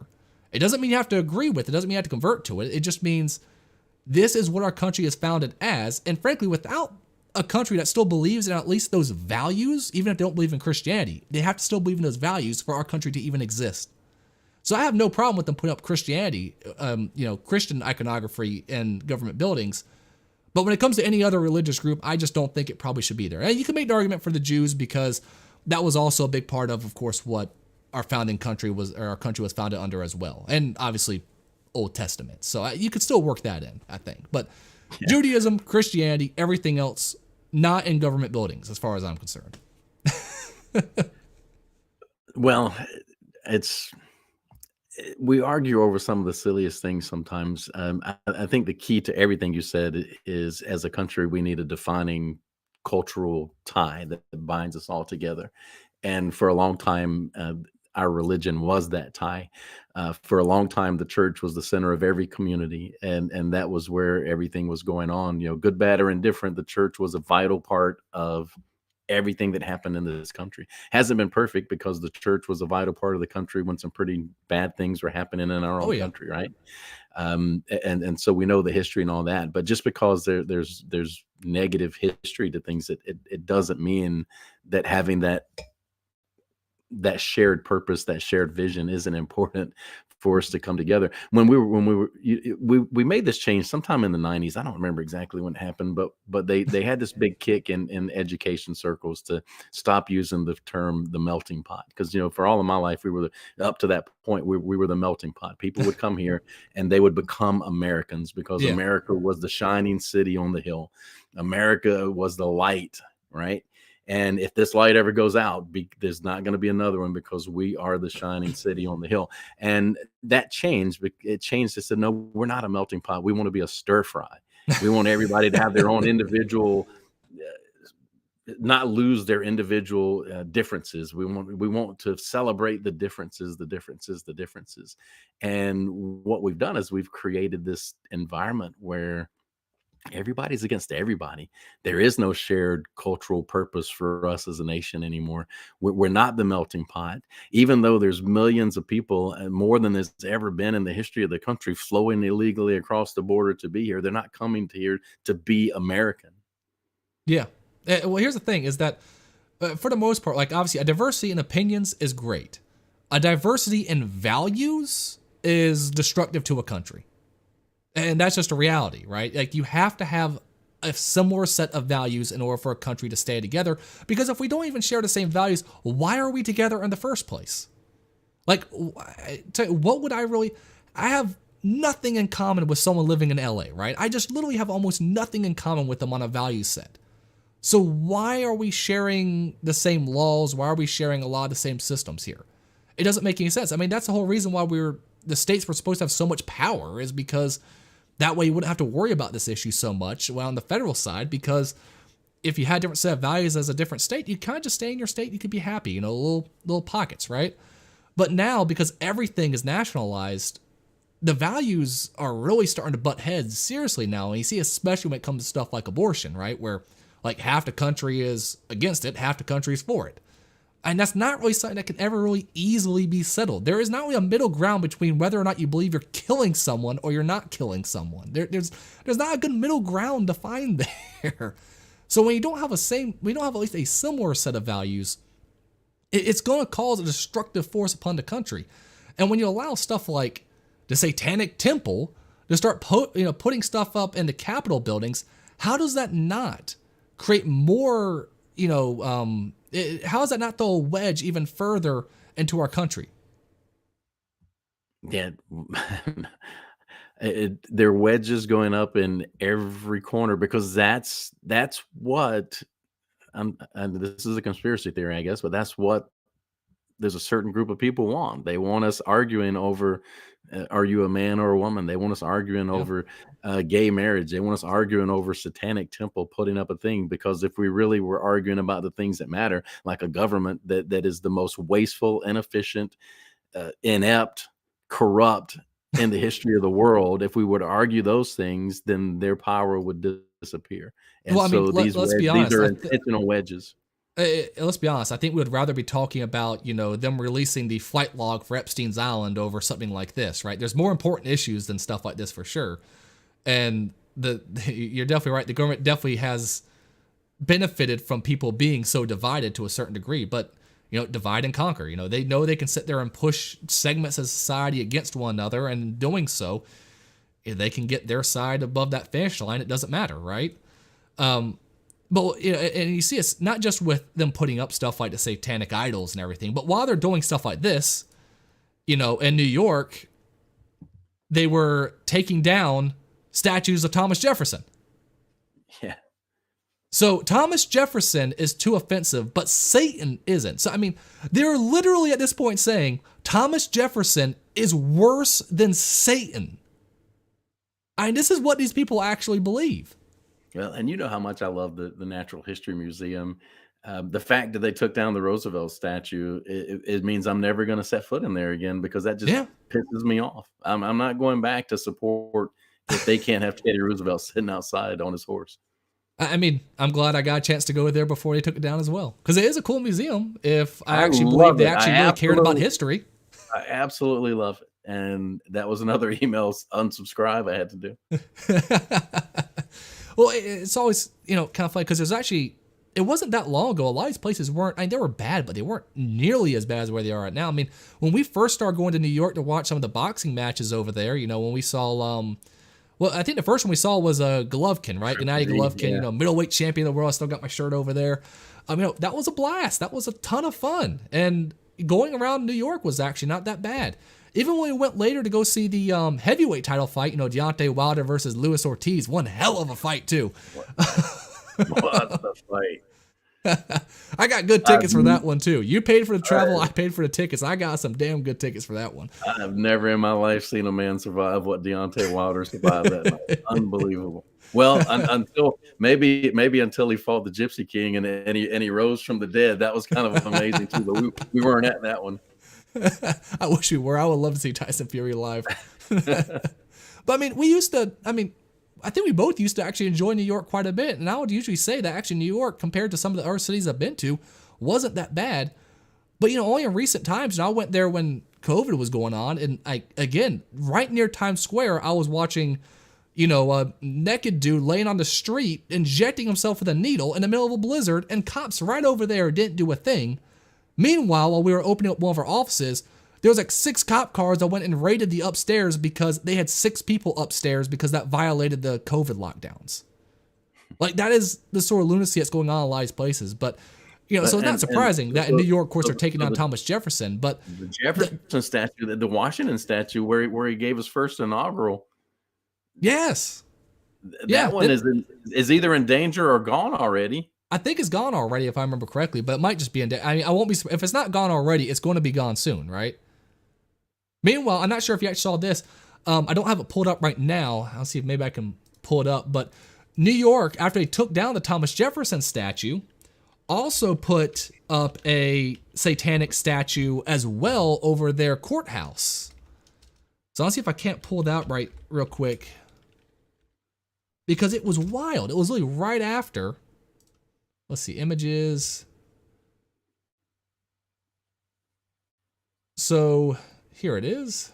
Didn't take long at all to find it. Of all the sad things to watching them destroy a Jefferson statue. So the one of our founding fathers who believed more in the freedom of the people to decide. So right after they took down the Jefferson statue, on one of their courthouses, they put up this weird tentacle, goat-horned female statue that was supposed to represent the resistance towards patriarchy and Christianity, basically. So again, they're literally destroying the history of the country in any way they can, and they got no problem what they replace it with, clearly, because they're literally replacing it with actual Satanism. And again, I'm not over here being like this, crazy Christian going, oh, they're trying to bring about actual demons or any of that crap. They don't actually believe in Satan. All right, they're kind of more ironic. They just know it pisses off people on the right, and they also know that if they can destroy Christianity, then that is their end goal. That's all they want to do. They don't actually believe in Satan. Their claim is logic and thinking, but let's just talk about art in general for a second. I was at the Louvre this year, and we got to see Venus de Milo and all the wonderful things, the Mona Lisa, all the wonderful things there. What has happened to art? What has happened to architecture? What has happened to art? There was so much beauty, and people were doing such amazing things with one millionth of the resources to do it. So me and What has Kat actually happened to just our had this society? conversation. We actually just had this conversation because we passed by like some weird modern house, and I went, that is one of the ugliest things I've ever seen in my life. And it was actually while we were cutting through Atlanta, because we went to Stone Mountain to see the Christmas lights and all that over there. By the way, the drone show there, really cool. I've never seen a drone show. That was actually really, really neat. But we drive to Atlanta and we saw these apartments going up, and they had this weird modern art style. And what I was telling her is that architecture represents the values of wherever it's located in. It really does. Whether it be, it's, you can just know so much about a culture based on what they build. Like, you can look at the Roman architecture and understand so much about them by just how they built their buildings. And you can then look at some place like, Atlanta, and see how they're building a lot of their more modern buildings and just see how ugly and crude and terrible it really is. And I still say it's because they don't have any true founding beliefs that allow for that inner beauty to ever come out through their art. And it's why, again, the art they do come with is Atlanta. stuff like Look at this. government buildings anywhere. I mean, look at the new courthouse in our little old Northampton County down the road. I mean, there's no heart, there's no soul in architecture anymore. There's even when you were talking about Roman and Greek and that type of architecture, even the simplest of structures, there was some character, there was some meaning behind what was there. Now it's all, I don't know, it's all function over form, I guess. It was not even function, really, is the worst part, because when you really look at it, like, one of the houses we stayed at, we did an Airbnb, it was a really old kind of like country style house. And it looked beautiful. And guess what? The inside had a very good flow. It functioned perfectly, right? Yet then you have these modern houses that look ugly as sin and have basically the same damn layout. It's not about function, really, for the most part. It's more... Now, I guess you could make the argument for like the apartment complexes and stuff like that, or even some of the government buildings, I guess. But I mean, because I'm more partial to the Gothic architecture like this, right? Where I just unimaginable skill that went into developing some of the stuff that they were able to build at that time period, right? And I mean, it just shows what they truly valued around that time. It was just unbelievably gorgeous. And I remember when we were in New York and I got to see the St. Patrick's Cathedral, which pales in comparison to some of these other buildings here. But even that was like, when you entered it, you could feel like just how much soul went into building it. You know what I mean?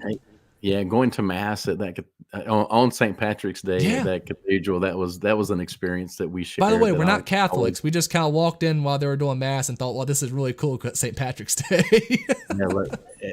let's sit and take part, and we did. And now, mind you, that does show something, right? Like, obviously, we're not Catholics, but at the same time, when we went into a Catholic church like that, we were as respectful as we possibly could be, right? Yeah, hats off. Yes. Hats Which off. Is rare at a lot of modern churches these days. It's been rare for me for 54 years. I wear hats everywhere, man.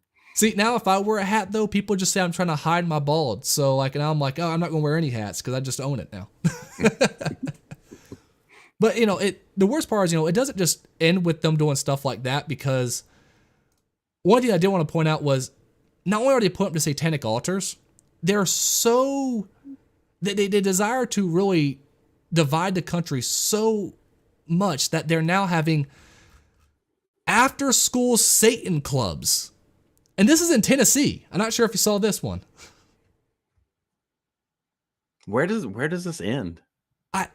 Well, that's the problem. So when I say that, the only thing that should be allowed when it comes to it is stuff involving, either Judaism or Christianity, is because technically this is just carrying out a lot of stuff to its logical conclusion, right? I mean, it really is a logical conclusion of you have full liberty when it comes to this sort of stuff in government buildings and government schools, that this will be the end result eventually. Because how do you say no to it? But I know they had I thought they had an image here that really zoomed in on their flyer. I'm just going to zoom in here on the website, because their flyer was really interesting when you actually look at what was on it. So it's kind of hard to see, but the Satanic Temple is a non-theistic religion that views Satan as a literary figure who, what was it yeah, I don't know why I can't. Before I was able to actually pull it up entirely. Basically, what they're saying is that he, again, like I said before, it's a non-theistic religion, they say, so basically not a religion. And they look at Satan as basically a good figure, of course, when it comes to the story of the Bible, that he stood against the authoritarian God and gave people free will to choose what they wanted, because, you know, that's exactly how that story is supposed to be read. But of course, the communists always do this, right? The communists always try to find ways to deconstruct things out of their true meaning. And we know there's no inherent danger in pursuit of carnal desire versus real meaning and purpose in life. Well, there's a thing that without discipline, there is no freedom, right? That you have to stay away from certain things if you want freedom. Like a heroin addict, are you really going to say a heroin addict has actual freedom? I mean, yeah, you can make the argument that he should be allowed to do it because, a free society. But at the same time, something that's addictive as heroin, once they do it, they've now lost their ability to be free. So, I mean, that's, I guess, more going into the whole libertarian versus, little L versus big L libertarian values on what drugs should be allowed. But, yeah, you do have to have some forms of discipline to be free, right? Just saying give in to whatever desire you want won't make you truly free. It'll instead make you a slave to whatever it is you're most addicted to in life. Well, and that goes with any attachments. The attachment can be just about anything, a job, something that you're seeking, whatever you grow so attached to that you can't break away from it. But it's a whole lot different when that attachment is a physical addiction. So you, Yeah. Mr. Libertarian there, you've kind of softened your stance on that a lot of drug things, thing, yes. because you've learned that all drugs just totally legal with no ramifications. There are ramifications. All drugs are not made equal. Listen, just for anyone who might be watching, my position on it's pretty simple. I think for the most part, most hallucinogenics should be allowed. I mostly because any drug that can be used responsibly, I think should be allowed. And if you don't use it responsibly, that's on you. But anything that creates a heavy physical addiction like heroin, where I'll put it this way. I've never met a responsible heroin user, okay? How many heroin users are you hanging out with? I worked for a tax company. You know the clientele. Nah, you lived in that part of New York for a while. You saw more than you needed to see. I did see quite a few heroin users there. Actually, more there than anywhere else, strange enough. Now, when I was in North Carolina, though, I did meet a couple meth users, though. So there's some of that too. And I don't think I've ever met a responsible meth user. But again, there's just something about the fact that right now, you now have in schools an after-school Satan club. How far have we fallen as a country? How far, just as communities, have we fallen that the community hasn't stood up and fought back? But when you look at on the news and you see the school board meetings that are going on, and parents aren't allowed to read the books that are in their child's library because it's too offensive for the meeting, but yet it's okay for the child's library. And if you say that this book should not be in this particular library, you're accused of banning books because anything goes. I don't know. I don't know where it ends. I mean, that was your question. I don't know where it ends. But you see it. It's not just the Satan Club. You see it all over the place. They say any book that's not in a public school library is apparently a banned book these days. So I'm just going to pull out this banned book right here, Starship Troopers by, Robert Hyland. I've never found this in a school library. So clearly it's a banned book. And they're clearly, trying to suppress it as much as possible. Hey, back when I was a teenager, our school library banned Playboy and all the kind of stuff I really wanted to look at. Hey, I got a very seriously banned book actually right here, and this one actually really is seriously banned in most schools. It's called the Bible. Yeah. I got a couple of those sitting here behind me. No, isn't it funny though? Like if they put a Bible in the library, it would probably cause a massive problem. Yet they can have an after-school Satan club, and it's no big deal. I just don't. I don't have the answer because I'm a big proponent of individual freedom, and where I'm not gonna say I'm a libertarian, but I have libertarian leanings when it comes to these things, and so these are difficult. These are more difficult questions for me than maybe they should be. So I know we've already gone for a while, but I wanted to pull up just one more thing, and I'll let you get the pick because there was a couple of things I pulled up here. Yes. One was a case where a teacher was actually drugging students to make them more docile for easier for her job. The other is the CDC finding a massive rise in chronic fatigue syndrome that has all of a sudden started to appear. So what would you rather talk about for the final bit? Well, let's go with the latter of those two. All right, so chronic fatigue syndrome, more widespread than thought. CDC finds 3.3 million diagnosed or more. So apparently the CDC was doing some more research and found a massive spike and people who have this chronic fatigue syndrome. And it's kind of funny because, of course, it happens right after COVID, right? Now, when you really look into the article, the CDC is claiming that it is because, more people are getting diagnoses, more people are seeking help, while other people just lived with it, which kind of fair, I guess. But the fact that this is now coming out right after lockdowns, are we getting to a point now where we're about to have even, like, we already know there was an overweight crisis going on right now. You know, most of the country's obese. But now we're getting to a point where people are having chronic fatigue just going about their day-to-day lives. How the hell do we get out of this?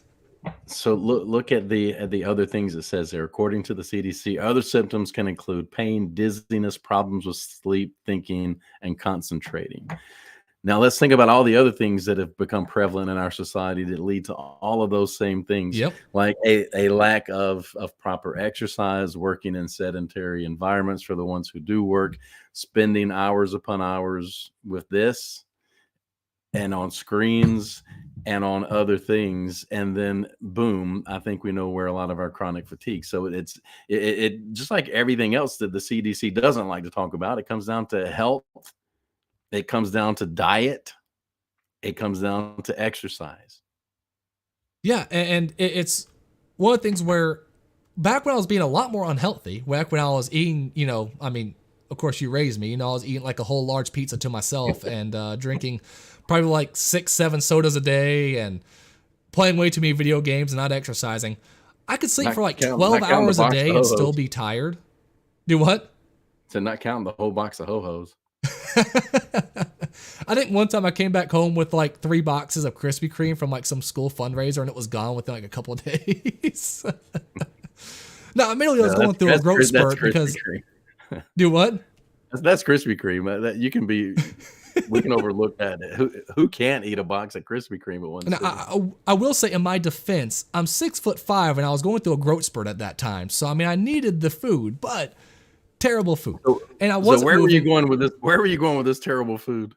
So where I was going with it is the fact that back then I could sleep 12 hours a day and always still feel tired. I was always tired throughout the day, no matter what I did for the most part. Now that I'm actually at a point where I'm eating much more healthily, I'm not getting in the amount of protein I wish I could get in, but I'm getting way more protein than the average American probably gets in their diet as well. I'm eating multiple eggs in the morning, protein shake almost every day at lunch. Eggs. I know, right? Raw milk when I can get a hold of it, I'm not sure if I'm allowed to advocate for raw milk consumption, but in South Carolina, technically it's legal, so okay. And, of course, we live on the border of South Carolina, so we can go over there and get some. But, I started eating more healthy. I started exercising a lot more. I need to run more, but I still do run, about once or twice a week. And now I sleep probably 5 to 6 hours and feel completely rested compared to how I was back when I was sleeping 12 hours and could still barely get up. It's clear that this is definitely a health issue, but let's be real. How many people in our society are even concerned with their health, period, unless it means they can, of course, take a pill and just fix it? So it's a conscious decision. And do you remember, I don't know if I got you to read this or not. Do you remember the book? It was Wallace Wattles is the author, The Science of Getting Rich. I think it was under the recommended, but I don't think I ever actually read it.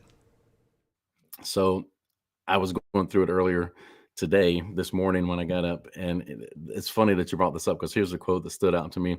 If you have not consciously made the decision to be rich, excellent, and healthy, then you have unconsciously made the decision to be poor, mediocre, and unhealthy. It's a conscious choice. And the CDC can say that it's this, that, or the other, that it's a disease, that it's that there. I'm sure there's going to be some magic pill that we can all Oh take a yeah. ton of that's going to fix it, because there's a pill for every ill. But at the end of the day, diet, exercise is the key to everything. So here's the thing. We would think that this is common sense, right? That diet, exercise, and all stuff would actually help with stuff like being chronically fatigued. At the end of the article here, researchers have yet to determine what causes CFF or CFS. However, previous research has suggested that it could potentially be a prolonged overreaction of the body to an infection or weakened immune system, according to a National Institution of Health. So basically, we're going back to saying, oh, COVID caused this probably. Well, shout out to Dr. Steve Martinez. Everybody needs to talk to my very favorite functional medicine wellness expert. But there are obviously going to be times where hormonal balances and cellular problems are going to be there, but there's going to be some way that you can get through it without following the recommendations of a pill for every ill that the CDC is going to give you. You need to talk to someone who is a wellness functional medicine expert and let them help you through these things, because I'm convinced there's a better way than traditional medicine. Well, I mean, to be honest, I don't trust anyone who says eat less red meat or eat less just meat in general. I don't trust the organization who built the food pyramid that said the vast majority of our calories should all be from, grain, right? Like that just is ridiculous. It's one of the dumbest things ever to even imagine that that's actually what we told generations of kids, that their primary source of calories should come from bread and cereal. All things that will make you tired after you eat them. Yeah, but For some reason, your mic cut out.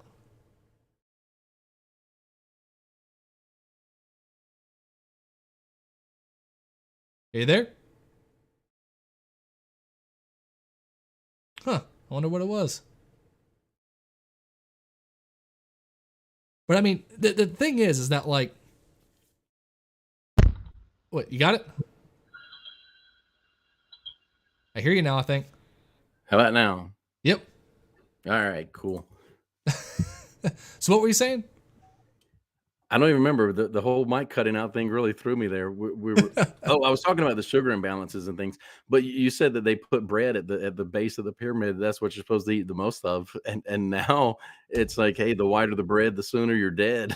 Yeah. Because it's the sugar content in the breads and the pastas and all those things are more dangerous than just eating sugar straight out of the jar. So no joke, when you go to other countries, our bread is technically registered as cake. Like by their own health departments, our bread is registered as cake because it's literally filled with so much sugar.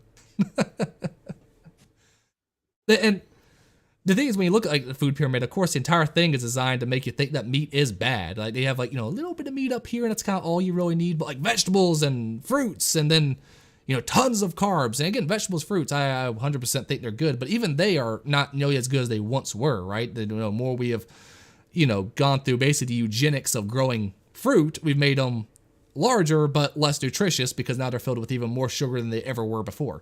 So even that's kind of out the window in a way. If you really want to be healthy, and when you look at, I think like the liver has more vitamin C than most fruits do. So it might taste bad, but guess what? It's probably one of the healthiest things you could possibly eat. But we're wondering why people are so chronically fatigued. What are they eating these days? What are they eating, and what are they moving? And here's the thing, and the CDC is now going around and basically just saying, oh, but we don't know what's causing it. In fact, we think it's COVID that might have caused it. It's lunacy. Get your vax, everybody. It'll help with your chronic fatigue now, don't you know? Yeah, get your flu shot, get your vax shot, get this shot, get that shot. How about we watch our diet, we watch our exercise, and we move more, eat less, and eat better. What a Let's try that. revolutionary idea. Let's try that. I hope it And I'm catches on. I'm I, and look, I'm the world's worst. I ate an entire pie the other day because I cooked pies for church and for some other stuff, and I was left at home by myself for the weekend, and I ate a whole chocolate pie. So I'm not the best at this. I made pancakes yesterday for the kids and myself, and I make myself chocolate chip pancakes. So, I mean, there's that too. Now, that's only once a week thing. I want to put that there. Only once a week do we do pancakes. But I do feel like we have some validity in saying this, considering the fact of you're an ultra marathon runner and I'm a half marathon runner, and I guess. I haven't run anywhere in so long I couldn't run to the stop sign right now. Plus, about 2 weeks ago, I don't even know if I told you this, but I smashed my foot against the step and my toe's broken again. So I haven't gone to the doctor, but I've broken it enough. I know it's broken. Yeah, So well, let's face it. What are they going to do if it's a toe? I mean, I'm just saying. Yeah, well, I've got like 3 walking boots already from the other times it's been broken. But I just put on the Hokas and walk the dogs around the neighborhood anyway. Because I gotta say, that's kind of sad you got that many boots for broken toes at this point. I mean, now I know why I'm so clumsy. Okay, now I get it. mine's not clumsiness. Mine, you break it just right one time, and I don't know that it ever strengthened back up because I probably never gave it the proper rest. I was trying to callous my mind. It's like a broken nose. Once you break it once, it's forever going to bleed when you get hit. Yeah. But Megan was here over the weekend. We were talking things we fixed. Megan was here over the weekend. The one thing she goes, I'd like some of Grandma's peanut butter fudge. So I made a big batch of peanut butter fudge, and of course I ate most of it. She just wanted a couple of pieces. I love how he went from hey, everyone needs to exercise and watch what they eat to. I ate a whole pie yesterday, and I ate some chocolate chip pancakes. I'm just saying. I'm not saying it's easy. It's hard. It's one of those things of it's simple but not easy. Yeah, the reason I've been dealing this week with I'm tired this week. I've fallen asleep sitting right here in my desk chair, and so I know why. It's because I'm eating worse and moving less. It's my own fault. I guarantee you, my sugar numbers are all over the place. My vitamin levels are all over the place. It's my own fault. I am the cause and the potential solution to every problem in my life. Wow, so taking responsibility for your own health. Again, what a revolutionary concept. I really hope it catches on one day. But either way. The peanut butter fudge was solid. It was a good batch. And on that, go out there, enjoy a chocolate pie, but then go out there and actually get some running in, right? Get your vitamins. You know what? One thing you said that I think everybody might need to listen to is how you start your day. I really am convinced that starting your morning with protein is a big, important way to start your day. And don't sit there and say you don't like eggs, because you do like eggs. You just don't know how to make them. Okay, that's the reality. If you don't like scrambled eggs, my son doesn't like scrambled eggs anymore. He used to love them. He hates them now. I make hard-boiled eggs for him. I make like 6 of them, and then we have them throughout, the next 3 days. I make, 6 more. He still eats 2 eggs a day. My daughter, she eats her she loves scrambled eggs. Me, this morning, admittedly, I probably shouldn't have added bread to it, but I made, eggs in just eggs in a basket or eggs in a nest. I just really felt like I wanted to do that. I can tell you're talking about food, and you started to drool a little bit because you had to catch yourself there. Well, I can't. I'm numb all through my lips, so if I drool, it's not my fault. But talking about food got you excited. Point is, I have never felt healthier than when I was eating steak and eggs for my breakfast. All right, not only was it delicious, but it was fantastic just overall the way I was feeling. Just some heavy protein, some good fats, and if you can get your hands on it, some raw milk is really, really good. If you live in one of 3 states where it's legal, get some of that. So how does raw milk work if you have like lactose problems? Doesn't affect me. I do have lactose problems, and it doesn't affect me whatsoever. Well, now that's totally interesting. It is same thing with Junior. He can't have milk because if he does, I'll put it this way, not a good time for us. So, but when he drinks raw milk, no issues whatsoever. Well, there's a huge difference with fresh eggs too. Yep. Yep, and sometimes we get those, but they're so damn expensive. Like, I can justify the gallon of milk, but I can't justify 6 eggs costing the same amount as like 30 some eggs at the store. Yeah, Which is why man, we need to get to a place where we can have chickens. they're so much creamier and richer. No, I love when we get really good. them, but it's just so expensive. And like the shells are so thick too. You have to actually really break them open. And the yolks are this like dark yellow too. It's not this like bright yellow. It's like this almost orangish more than yellow. And I mean, it tastes so good, especially you do the Ramsay style eggs where you really get them kind of a lot softer. Oh my God. You do that with some actual like fresh eggs. It's heaven on some toast. I'm with you. Now, Saturday morning, we're not going to be eating very healthy. We're going to hit up Sawyer's. Hey, right here. I got my Yeah, Sawyer's cup. we're gonna drink out of Sawyer's chicken mugs, and we're gonna eat a giant slab of ham and a bunch of pancakes. But then we're gonna work it off. Ham right has a after. lot of protein in it. Those country hams have a good amount of protein in it. And you gotta make sure you drink a gallon of water with it. But Yeah, typically, I won't argue too much about the heart problems that it can cause. But there's a lot of sodium in that big chunk of ham. we need to move to Louisiana and start a new a food show, right? Yeah, or we just half politics, half food. That's our theme. Hey, if my gaming channel can be called BBQ Barnes, I think we can do whatever the hell we want on this one. There we go. And I'm pretty sure you have the state champion barbecue trophy somewhere back there too. So It's right over there.